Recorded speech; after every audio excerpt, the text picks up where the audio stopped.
तो अपन अभी तक उदक व श्रोतस की सारी व्याधि देख चुके हैं। पहला तृष्णा रोग था, दूसरा अतिसार है, तीसरा प्रवाहिका है, चौथा विसूचिका है।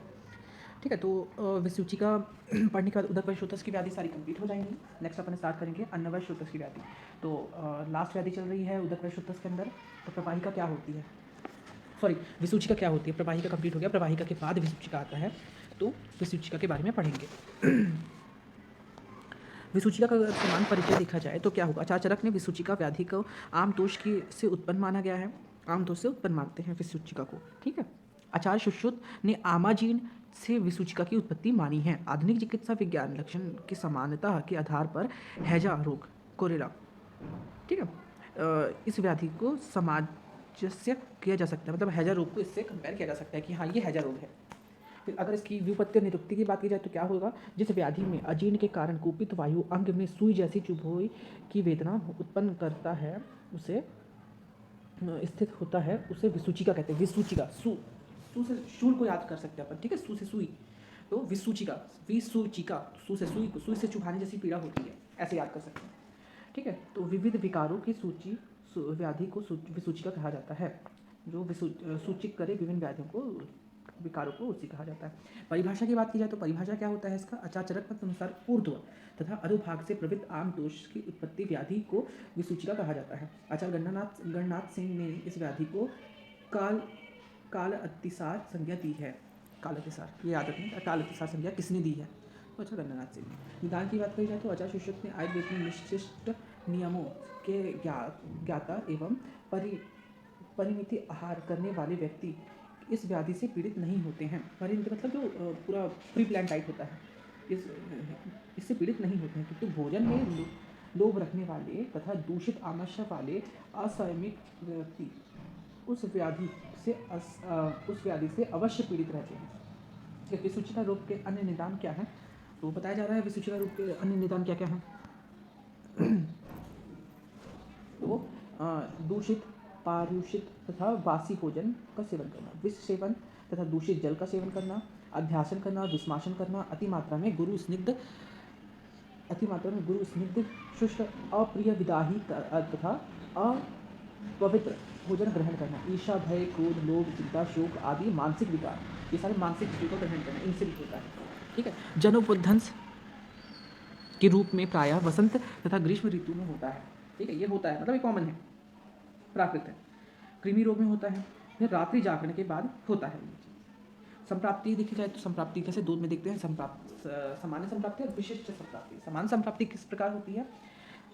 मिथ्या आहार विहार तथा अन्य आम दोष प्रकोपित निदान का अत्यधिक सेवन करने से त्रिदोष प्रकोपित हो जाता है, जिससे फलस्वरूप आहार का ऊर्ध्व तथा अधोभाग में अपक्व अवस्था में ही निःसरण हो जाता है। ठीक है, जैसे जो है आम दोष का इतना खा रहे हैं कि आम दोष की उत्पत्ति हो जा रही है। आम दोष की उत्पत्ति के बाद क्या होगा, तो फलस्वरूप क्या होगा, आहार का जो है ऊर्ध्व अधोभाग में अपक्व स्थित निःसरण हो जाता है, मतलब इधर उधर डिस्प्रेड होने लग जाता है। ये आम का बता रहा है। ठीक है, तो विशिष्ट संप्राप्ति देखेंगे तो विशिष्ट वही आता है, संप्राप्ति चक्र और संप्राप्ति घटक। संप्राप्ति चक्र की अगर बात की जाए तो निदानों का सेवन करेंगे तो वात कफ पित्त दूषित होगा, उसके अकॉर्डिंग चीजें हैं।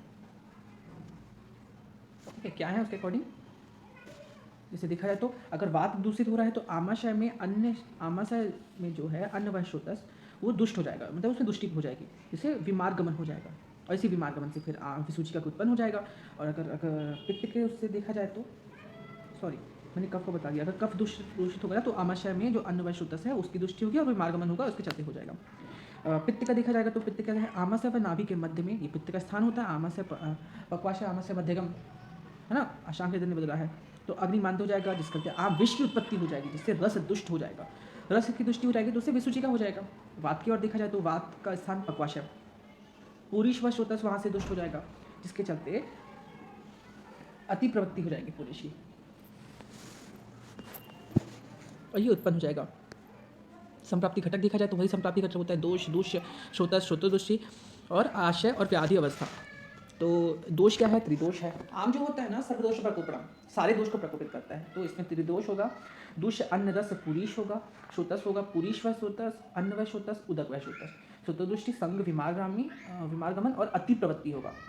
आशय देखा जाएगा तो आम पक्वाशय उत्व हो जाएगा। ठीक है, व्याधि का स्वभाव देखेंगे तो आशुकारी होगा और उग्र होगा।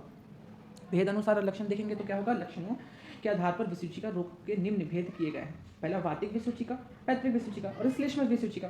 ठीक है, अन्यथा इन व्याधि के निम्न प्रकार के भेद हैं। अच्छा, और भी इसके आगे भेद है, क्या है?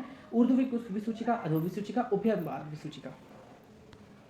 पूर्व रूप देखा जाए तो पूर्व इस व्याधि में उग्र तथा आशुकारी होने के कारण कई पूर्व रूप इनके पूर्व रूप नहीं मिलते हैं। ठीक है, पूर्व रूप नहीं मिल रहे हैं इनके।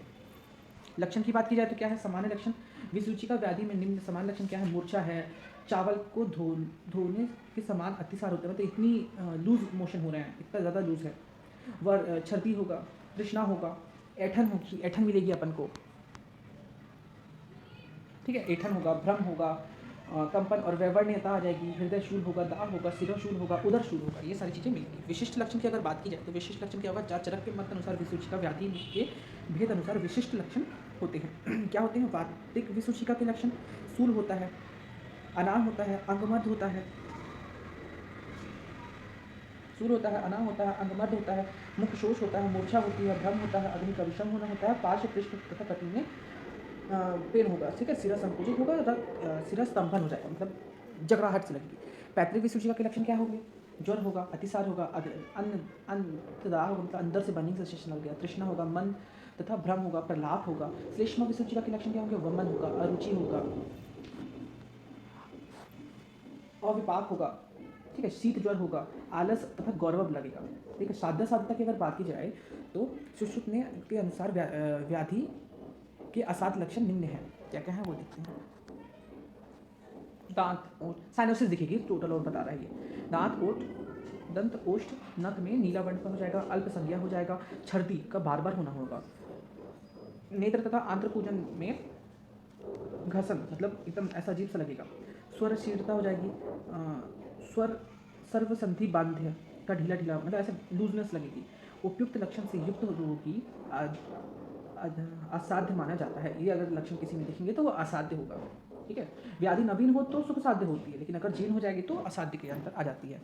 उपद्रव देखा जाएगा तो आचार्य माधवकर मत अनुसार इस व्याधि के उपद्रव क्या है? निद्रा नाश हो जाता है, अर्ती होती है, कंप होता है, मूत्राघात हो जाएगा और विसंज्ञात हो जाएगा। ठीक है, सारी इसके अंदर आती हैं।